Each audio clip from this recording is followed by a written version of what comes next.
I used to hate cats, used to be dogs all the way, till a cat came along, changed my tune.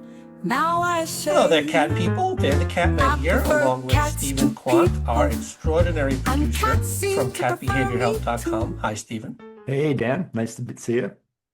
And welcome to episode 69 of the Shelter Cats podcast, the podcast created by Shelter Cats. We are recording this on a blustery mid-November day in New York. Stephen, what is your favorite season? What is your favorite time of year, weather-wise? I guess spring. Spring? Yeah, I like spring. I kind of like them all, actually, for different reasons.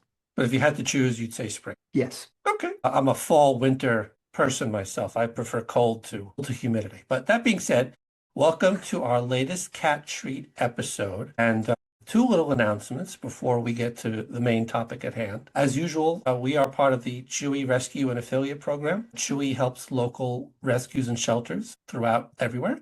So just if you're going to make a purchase on Chewy, please do so by clicking the link in our podcast description. That'll take you directly to Chewy's website, but that will help them be able to help more shelters and rescues. Plus, you will also help support the Shelter Cats podcast. So if you're going to make a purchase on Chewy, just do it by clicking the link in our podcast description. And our big announcement, I wish I had a soundboard because I would do a drum roll right now. Our big thank you. For those listening, he just did a drum roll. Our next episode, our 70th episode, will be our season 4 premiere. So we'll be back to full episodes. And our special guest for our season 4 premiere will be Jackson Galaxy of Cat Mojo, My Cat from Hell, and famed cat behavior specialist Jackson Galaxy. And I cannot say that without thanking you, Mr. Producer Stephen. You were the one that made that happen. So thank you so much for that. We are excited. We are nervous. We are preparing, and we are very much looking forward to having Jackson Galaxy as our big guest for our next episode. Jackson is a great guy. It's going to be a lot of fun. We're going to ask all sorts of fun questions. I can tell you a little bit about how this came to be, if you'd like. Please. As you know, and maybe some of your listeners know, I spoke at the Ultimate Cat Conference just outside of Nashville recently. And guess who one of the main speakers was? No other than Jackson Galaxy. And I went up to him afterwards. I was in the green room. One of the things I wanted to ask him about was being on the podcast. I gave him a signed copy of our children's book, Happy Comes Home, available on Amazon and Barnes & Noble, by the way. And I kind of reminded him of how we had virtually met in a town hall at the Animal Care Centers of New York City, and that kind of brought it all back to him. And then we started talking a little bit, and he asked if I had a couple of minutes, and then we sat down and talked for over an hour, I think. And I showed him part of my presentation on a behavior program that helps really scared cats. And so we had a really lovely, meaningful conversation. And then we took a selfie, of course, in front of the big inflatable cat in front of the conference. And he agreed to come on the podcast. And we've since worked out the details. And there you go. It's very exciting. Can't wait. You are cat podcast producer extraordinaire. You will be giving conferences on how to be a cat podcast producer soon enough. Stephen, thank you so much. We are very, very excited. I am nervous, but I know we will do wonderfully. So thank you so much for that. So that's our next episode. We'll be back to full episodes. And when will this be, Dan, roughly? This will be in early December. Okay. Very early December. We'll be recording with him right before Thanksgiving, and then the episode should be out pretty much right after Thanksgiving. So we'll be announcing that. So just, be sure to follow our social medias. We have a link in the description, and we'll definitely keep you updated as to when the episode is out. But that's our next episode with Jackson Galaxy. I may go buy a suit. So tell me, Dan, what are we talking about today? Well, here's my holiday. It is holiday time already. Would you believe that? In 2 weeks is Thanksgiving. Less than 2 weeks is Thanksgiving. So we are in the holiday season. I've already put up my Christmas tree. So I thought it would be a perfect time to pick your brain about how to keep your cat safe during the holiday season, particularly Christmas. Like, for example, I know poinsettias are poisonous. Am I correct? To cats. To a degree, yes. And certainly one should be careful with them. So what are, from your point of view, from catbehaviorhelp.com, cat behavior specialist, what is your advice to keep cats safe during the hectic holiday season. And thank you for plugging my website. I appreciate that. Of Because if course. anyone needs help with a cat behavior problem, I am there for you. I do 30-minute, 60 to 75-minute, and behavior sessions virtually, as well as a larger package that I do for cat-to-cat introductions. And I've recently reintroduced, at least on a limited basis, in-person visits. Wow. So, yeah, having said, and that's partly because I did one recently and it was really successful. We actually saw really interesting things that might not have been seen if I was just over Zoom. Having said that, let's go through my short list of holiday risks and dangers. So, guess what? You've already mentioned it. Christmas trees, right, represent a potential threat.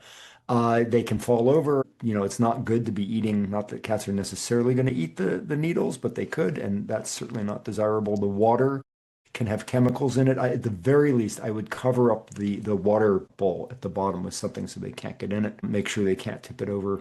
I had a cat once, Felix. He loved the cold air, it seemed, that was coming down off the tree once we got it inside. It was for like 15 minutes. There was just cool air.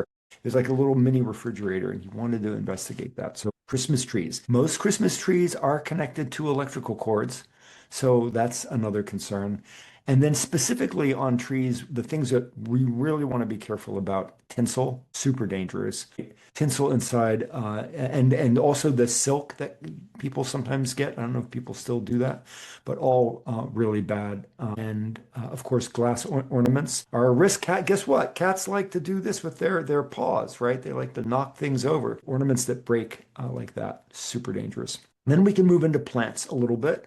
You've already mentioned poinsettias, which we want to be careful about. Holly and mistletoe, also concerns. Now, mistletoe, my understanding, I have never really had mistletoe in my home, but that it hangs up so that you can bump into someone and kiss them. So that may not be a risk. String and ribbons. And there's one last plant, by the way, I'm going to mention, but I'm going to save it for last. String and ribbons. People open presents, and there's all sorts of ribbons, and that causes obstructions in their gut, and super dangerous. At this time of the year, fireplaces and heaters are a concern. And then here's a concern that people never really think about as a concern. Guests. Guests bring things and have bags that cats can get into, and all the things that could be bad for a cat to get into, they could get into in a guest's purse or satchel, backpack, whatever. That's a very good point. Right? Food, chocolate, not good. Artificial sweeteners like xylitol is a major danger for cats. I don't know about dogs, and I'm not going to comment because I'm not a dog expert, but xylitol can cause really, really dangerous reactions. There is, the ASPCA Poison Control hotline is, I don't have the number in front of me, but maybe, Dan, you could link to that as part of the episode. They know everything about poison. So high fat foods, not good. Caffeinated foods where you might have caffeine in like chocolate covered espresso beans as an example. I'm not sure my cat would eat that, but some cats will eat anything. Here's the thing, edible or smokable marijuana, right? If some people, do this, and if you do, just don't leave it out. Please don't leave it out. CBD products are also included in all of that. Anything you want to ask? Oh, I almost forgot. The last plant, the plant of all plants. Do you know what the plant of all plants is, Dan, that when someone gives me as a gift, I'll give you a hint, it comes in a bouquet, typically. If someone gives me, there are a lot of toxic plants out there, and also ASPCA publishes a list of toxic and not toxic plants. Flowers? But there's one plant that if someone gives me this flower in a bouquet, I smile, thank them, and I wait until they leave, and then I throw it out. Not roses? No. Roses may not be particularly good for a cat. Carnations? I give up. Lilies. Almost every variety of lily is not just toxic in the way some plants are irritants. They contain things that cause, a bad reaction in the throat or other reactions like vomiting and diarrhea and things like that, seizures. Lilies go way beyond that. Lilies are a holiday themed plant? I didn't know that. Well, I don't know, but at holidays, people bring plants and flowers and such. So you might but it's such a dangerous plant.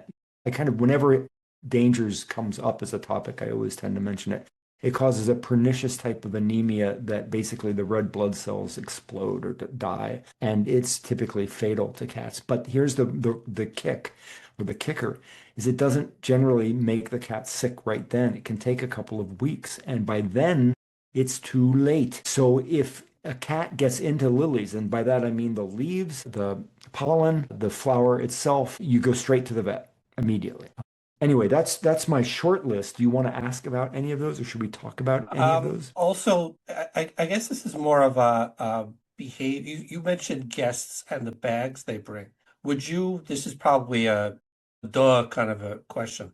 Do you recommend that people kind of let guests know about your cats? Because it's not just what they bring, but guests that come over that may not know about your cat or may leave the door open. Do you recommend that people Yeah. just kind of educate them, hey, I have a cat, so just Well, beware. if they don't know, I always tell guests that we have cats. People have allergies. If we're having a party, we always disclose that we have cats. Sometimes if you're actually going to have a party, it's probably not a bad idea to put your cat in a quiet room.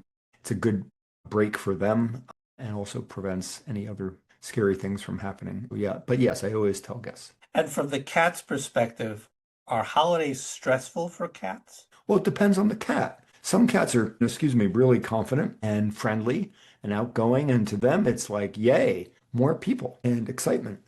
For other cats and our more nervous cats, it could be terrifying. And in terms One of, one of my cats, Jenny, my blind girl, she basically leaves the area when the doorbell rings. She just kind of waddles back to the bedroom and absents herself. keeps to herself until everyone leaves. Yeah, and the moment the door is shut, I'm not making this up, she comes out. So she's never made an appearance with guests. She does, absolutely. And we have friends that she knows. Okay. But the first time she meets a stranger, and she knows the difference between friends and strangers. She learns voice, she knows scent. But the first time she'll meet someone, she might hiss, which is kind of pathetic given that she's blind and she's just sitting there and, doesn't really threaten the people very much. But we don't want to make her stressed out. Well, don't tell her the hisses don't work. If she thinks they work, let her believe that. Another probably, dog kind of a question. Should you feed your cats what you serve at like Thanksgiving dinner? My inkling is to not let them eat too much of turkey and stuff like that you give to your And guests. and what, Uh, pray tell, is too much in the way of turkey, Dan? you're the catbehaviorhelp.com expert. So Have you ever had an instance where, you've had somebody that like the cat is eating too much or the cat jumps on the table? I just feel like it's better to not let them eat too much of what you're serving guests so I'd that like to the, okay. rephrase that question or that comment. And yeah, people do come to me pretty regularly with cats who have food obsessions and are, counter surfing and trying to eat everything in sight. But let's talk about whether we should actually be allowing cats to eat any human food. And so long as it's a safe food, that becomes a personal question for the cat parent. It's not for me to say whether you should give your cat a little treat of salmon or turkey or whatnot. But there are a lot of people who don't want their cats eating human food and they draw the line at that point. So it's not, in that case, it's not about how much turkey, it's about should there be turkey on their plate at all or not. But in terms of what's too much, I think, if you're going to give your cat a small treat of something safe, very small portion, like, I don't know, a teaspoonful. It's hard to really say, but little. And I know that Jenny likes a little peanut butter on occasion, a little teeny bit of butter actually as well. I have to be careful. That's a high fat. Both of those are high fat foods, so we have to be careful about that. Butter. I've never heard of a cat liking butter. Loves butter. Cricket loves everything, especially seafood and meat-based proteins, but she can't have them because she has inflammatory bowel disease, so we have to regulate her diet. My first cat liked whipped cream. He liked sour cream. He liked the foam of beer. Ooh, If now you we're going poured a into glass, alcohol. We have to be very careful here, Dan. he once Naughty. even tried vodka, that was only a one-time thing. He once took a sip of my dad's martini, but that was only a one-time thing. I personally have a fake tree, and my ornaments are plastic ornaments, so they're Great. shatterproof. That's Uh, fantastic. so I recommend, I know, going to get a real tree and having the real tree. But if you have cat or cats, I personally recommend a fake tree. And I always so you don't have to worry about water. You don't have to worry about, uh, you know, scratching the trunk because there's no trunk. And the skirt is just a skirt. It's just a fabric tree skirt that I put around it.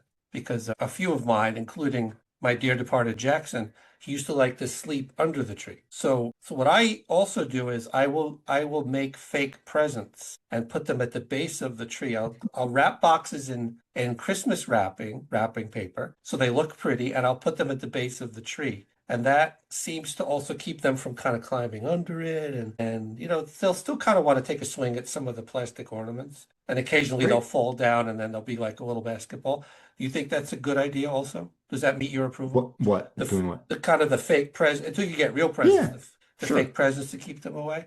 Yeah, why not? It'd be fun to do a tree where all the ornaments were cat toys. That's a good idea. That's a good idea. Well, the holidays are my favorite time of year, not just because Christmas Day is my birthday, but because I just love the spirit of the holiday season. You can safely enjoy the holidays with your cats. Absolutely. Just definitely follow these tips. Just watch what people bring, watch what you have around them. If you have glass ornaments, maybe consider putting them all the way at the top of the tree. Some people have family heirloom ornaments that are For glass. sure, low hanging glass ornaments is just asking for trouble. Put them at the very top of the tree and just be very careful about, every aspect of the holiday season around your cats. My Penelope, who was a stray who used to show up at my door, she came to live with me 2 years ago, Thanksgiving, because she got a turkey bone stuck in her mouth outside. Showed up at my door. She was obviously in distress, and it was like a flat turkey bone that somebody threw out. And it finally gave me the opportunity to trap her, bring her to the vet, have her treated. They pulled it out, and she's been living with me ever since. So, it's the dangers are out there. Just be careful. And this has been our holiday themed cat treat. Just keep your cats, be aware of your cats, keep them in mind, make sure they don't get out, make sure they don't eat anything they shouldn't eat, especially the chocolates and anything else. Are onions are also poisonous. Yeah, onions and garlic, And everything garlic in are that also family poisonous. is not good. So just be very careful and definitely follow Stephen's tips from this episode. And just basically have a wonderful Thanksgiving and a wonderful holiday season. We wish you all the best holiday ever, and we will see you in episode 70 for our season 4 premiere, back to full non-treat episodes with Jackson Galaxy. Amazing. And if you have a question or comment about anything you heard tonight, please let us know. Just leave us a comment. Please follow us on YouTube, follow our socials. There's a link tree in the podcast description where you could follow all our socials. Leave a comment, leave a like. And if you have any questions, we have our email contact information if you'd like to book an appointment with Stephen at catbehaviorhelp.com. His link is also in our podcast description. So we will see you in the next episode. Bye for now. I used to hate cats, used to be dogs all the way, till a cat came along, changed my tune. Now I say I prefer cats to people, and cats seem to prefer me too. Cats don't wear suits, cats don't hold down jaws.